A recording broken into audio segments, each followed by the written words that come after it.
Hi guys, Janice here and welcome back to my channel.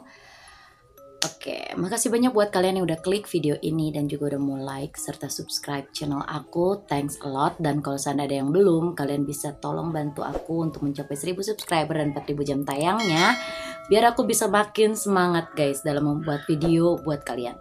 Di video aku kali ini aku bakalan ngebahas tentang makhluk-makhluk mitologi, tapi bukan dari Korea, bukan dari dari tempat-tempat lain, melainkan dari Indonesia guys. Karena ternyata di Indonesia itu juga banyak loh makhluk mitologinya. Tapi yang akan aku bahas sekarang itu cuma kayak 5 doang dulu, karena aku mau lihat dulu reaksinya seperti apa. Nanti mungkin kedepannya aku bakalan bikin part 2 nya kalau seandainya video ini view-nya lumayan. Oke? Kita langsung aja ke videonya. Time to tell the story. Makhluk mitologi Indonesia pertama yang akan aku bahas adalah Garuda. Garuda adalah salah satu makhluk antropomorfis mitologi dalam Hinduisme, Buddhisme, dan juga Jainisme guys. Garuda juga disebut dengan Dewa Nagari. Memiliki fisik seperti burung elang yang berbulu emas, namun bagian wajahnya itu berbulu putih dan juga bersayap merah.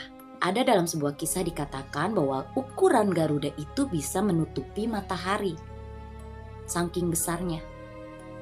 Namun ia juga kerap bertransformasi menjadi manusia yang setengah burung guys. Dalam agama Hindu, Garuda ini sering dikaitkan atau sering dikatakan sebagai wahana dari Dewa Wisnu.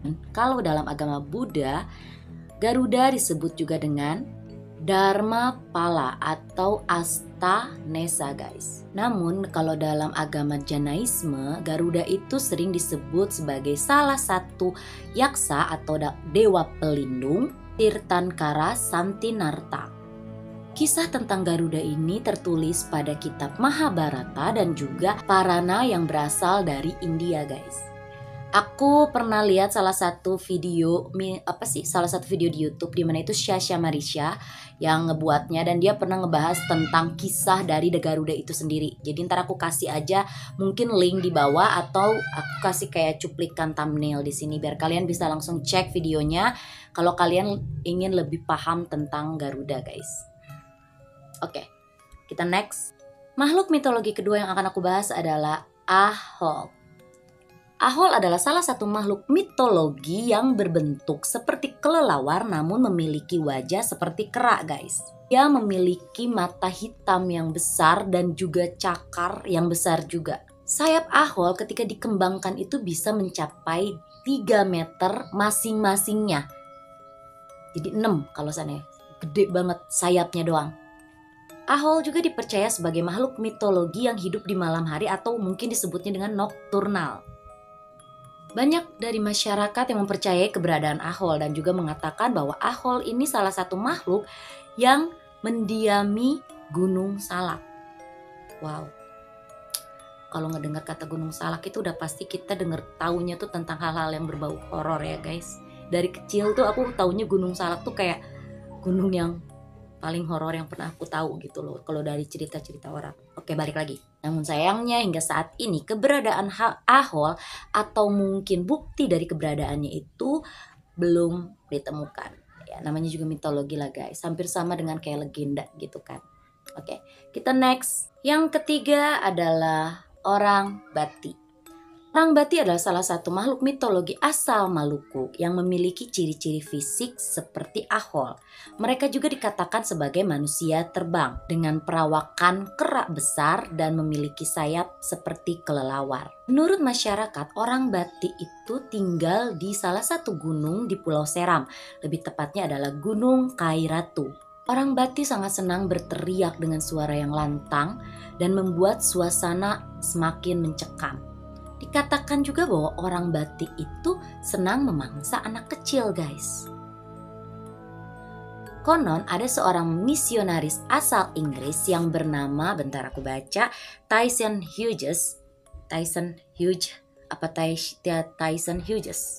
Ya itulah. Dia mengatakan bahwa dia pernah melihat penampakan orang Bati pada tahun 1987.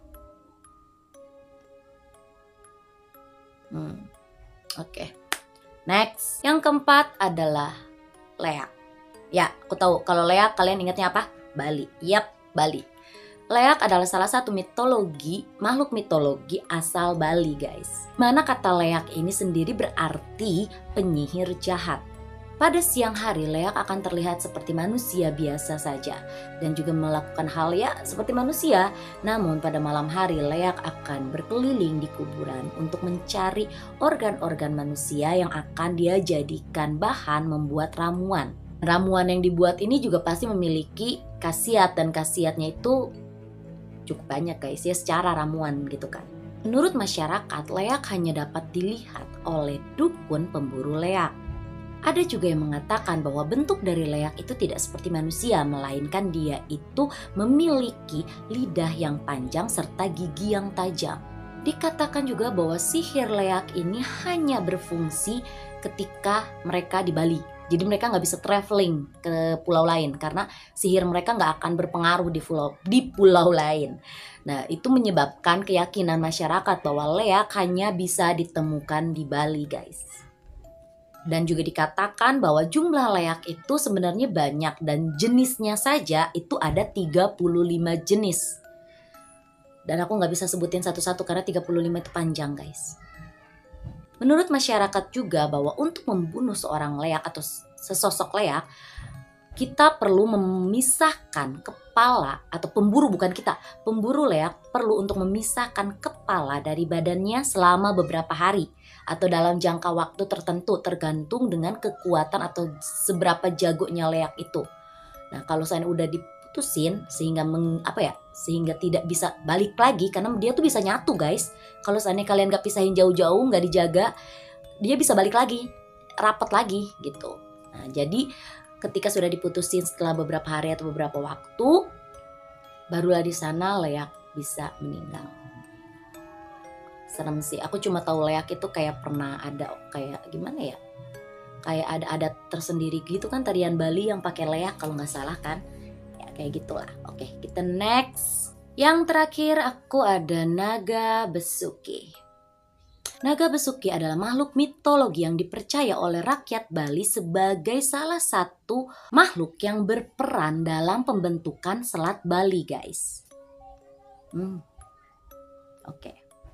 Menurut masyarakat juga naga besuki ini tinggal di kawah Gunung Agung. Seperti yang aku bilang tadi bahwa naga besuki itu dipercaya sebagai makhluk yang ikut beretribusi dalam pembentukan Selat Bali. Kenapa bisa kayak gitu? Sebenarnya ada sebuah kisah juga di dalamnya dan di sini aku bakalan ceritain ke kalian. Jadi, pada suatu hari ada seorang Brahmana sakti yang bernama Sidi Mantra.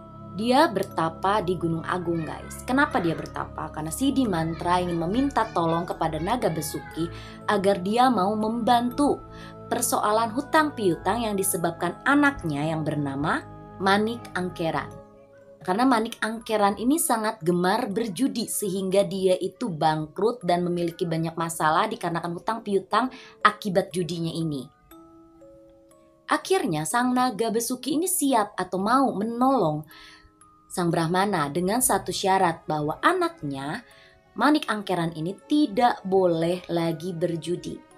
Dan ketika naga besuki ini menolong dan ya bereslah masalahnya, sang anak tidak bertobat dan tetap melanjutkan kegemarannya dalam bermain judi. Dan hal itu menyebabkan naga besuki marah dan murka. Untuk menyelamatkan anaknya, sang Brahma ini dia menggunakan tongkat saktinya dan memisahkan Pulau Bali dengan Pulau Jawa. Jadi Pulau Bali itu dulunya tuh bersatu dengan Pulau Jawa, tapi karena ada permasalahan ini akhirnya kepisahnya tuh sama tongkat gitu loh, tongkatnya Brahmana ini gitu guys kalau menurut cerita legendanya. Oke. Dan yang itu tuh terakhir guys, aku cuma kasih 5 kan. Nah itu naga besuki terakhir. Oke guys, akhirnya. Gimana? Kalian udah pernah dengar beberapa dari yang aku sebutin apa enggak? Pasti pernah lah ya, Garuda kalian udah pasti tahu.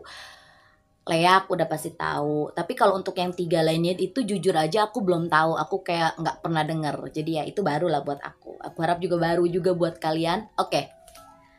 Thanks guys for watching. Hope you guys enjoy this video. Maaf banget kalau seandainya aku memiliki banyak kekurangan dalam menyampaikan. Tapi aku hari ini nggak terlalu bertele-tele loh guys. Nggak kayak kemarin-kemarin. Oke. Dan jangan lupa untuk like, komen, dan subscribe. Kalian juga bisa komen di bawah. Kalian komen apa aja. Mungkin kayak video apa yang aku mau. Atau mungkin kalian lihat ada kekurangan dalam video aku. Komen aja guys di bawah. Oke. Dan ya. Jangan lupa subscribe. Thanks for watching. And see you guys in my next video. Tepatnya di hari Rabu. Ya, Rabu. Aku selalu update setiap hari Rabu dan Sabtu. Dan setiap hari untuk shortnya guys. Jadi subscribe biar gak ketinggalan info terbaru dari aku, oke? Bye guys!